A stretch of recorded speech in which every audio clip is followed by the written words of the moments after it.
लक्ष्मण जी सहित प्रभु श्री राम आ रहे हैं। देवता उनका सुंदर यश गा रहे हैं।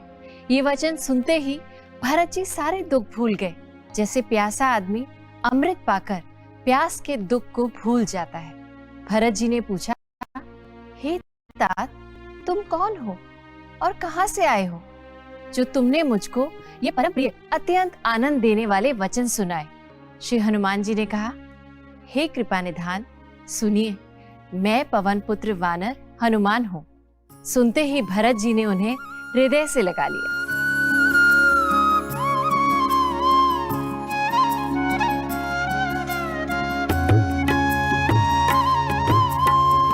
जे जैसे ही तैसे ही उठी गावही,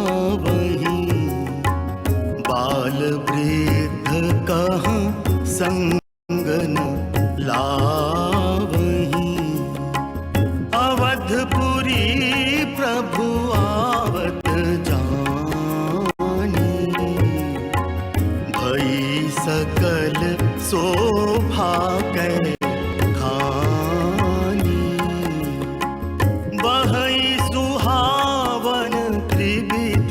समीरा। भई सरजू अति निर्मल नीरा। एक एक अनह कह बूझहि भाई, तुम देखे दयाल रघुराई। राम सिया राम, सिया राम जय जय राम। राम सिया राम, सिया राम जय जय राम। जो जैसे हैं वे वैसे ही उठकर दौड़ते हैं। देर हो जाने के डर से बालकों और बूढ़ों को कोई साथ नहीं लाते। सब एक दूसरे से पूछते हैं, भाई तुमने दयालु श्री रघुनाथ जी को देखा है? प्रभु को आते जानकर अवधपुरी संपूर्ण शोभाओं की खान हो गई। तीनों प्रकार की सुंदर वायु बहने लगी। सरयू जी अति निर्मल जल वाली हो गई, अर्थात सरयू जी का जल अत्यंत निर्मल हो गया।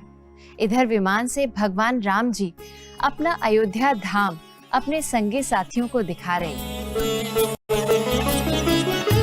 यद्यपि सब बैकुंठ बखाना,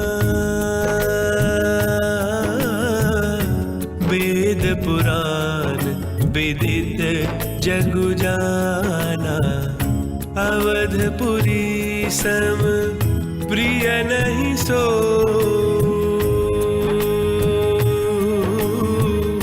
यह प्रसंग जानै को। जन्मभूमि मम पुरी सुहावनी, उत्तर दिशि बह सरजू पावनी। जाम जनते बिनहि प्रयासा, मम समीप नर पावहि बासा। राम सिया राम, सिया राम जय जय राम। राम सिया राम, सिया राम जय जय राम। यद्यपि सबने बैकुंठ की बढ़ाई की है कि ये वेद पुराणों में प्रसिद्ध है और जगत जानता है, परंतु अवधपुरी के समान मुझे वो भी प्रिय नहीं है। ये बात कोई कोई विरले ही जानते हैं। ये सुहावनी पुरी मेरी जन्मभूमि है। इसके उत्तर दिशा में पवित्र करने वाली सरयू नदी बहती है, जिसमें स्नान करने से मनुष्य बिना ही परिश्रम मेरे समीप निवास पा जाते हैं। धन्य है अयोध्या धाम, जिसका बखान स्वयं श्री राम कर रहे हैं। पुष्पक विमान को नगर के समीप उतारकर भगवान ने उसे कुबेर के पास जाने की आज्ञा दी और 14 वर्षों से प्रतीक्षा में पड़े अपने अपनों से मिले। भरत जी के साथ अयोध्या का ऋषि मंडल, मंत्री मंडल, परिवार और नगर के लोग भगवान श्री राम की प्रतीक्षा में खड़े थे। भगवान श्री राम गुरुओं, माताओं और भाइयों से मिलकर अवध वासियों से मिलने आगे बढ़े।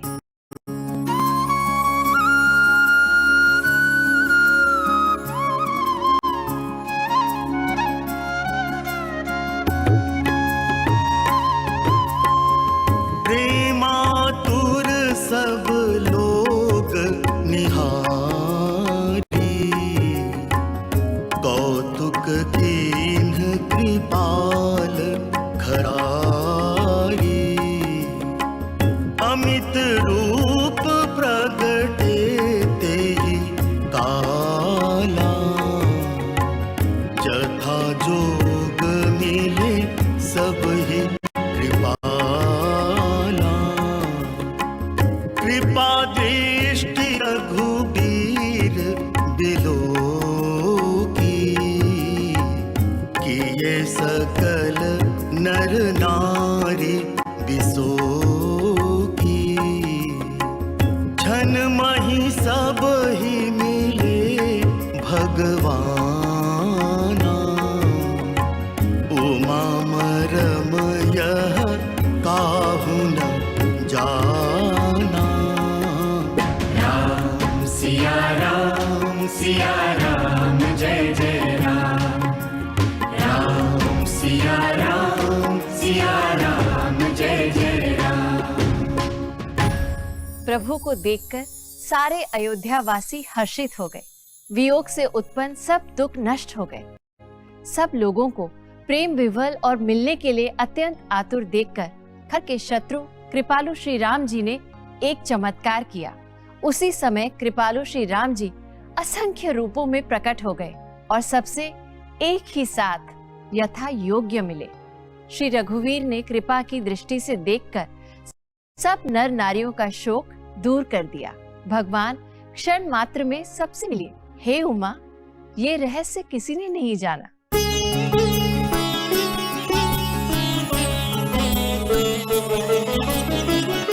प्रभु जानी कई कई लजानी, प्रथमता सु गृह गए भवानी। ताहि प्रबोधि बहुत सुख दीन्हा, पुनि निज भवन गवन हरि कीन्हा। गुरु वशिष्ठ द्विज लिए बुलाई, आजु सुघरी सुदिन समुदाय। सब द्विज देहु हर्षि अनुशासन, रामचंद्र बैठहि सिंहासन। सिया राम जय जय राम। राम सिया राम जय जय राम। शिव जी कहते हैं, हे भवानी, प्रभु ने जान लिया कि माता कैकेयी लज्जित हो गई हैं, इसलिए वह पहले उन्हीं के महल को गए और उन्हें समझा बुझाकर बहुत सुख दिया। फिर श्री हरि ने अपने महल को गमन किया। गुरु वशिष्ठ जी ने ब्राह्मणों को बुला लिया और कहा, आज शुभ घड़ी, सुंदर दिन आदि सब शुभ योग हैं। आप सब ब्राह्मण हर्षित होकर आज्ञा दीजिए, जिससे श्री रामचंद्र जी सिंहासन पर विराजमान हो सके। सबने अपनी सहमति जताई और भगवान के राज्याभिषेक का अवसर उपस्थित हुआ।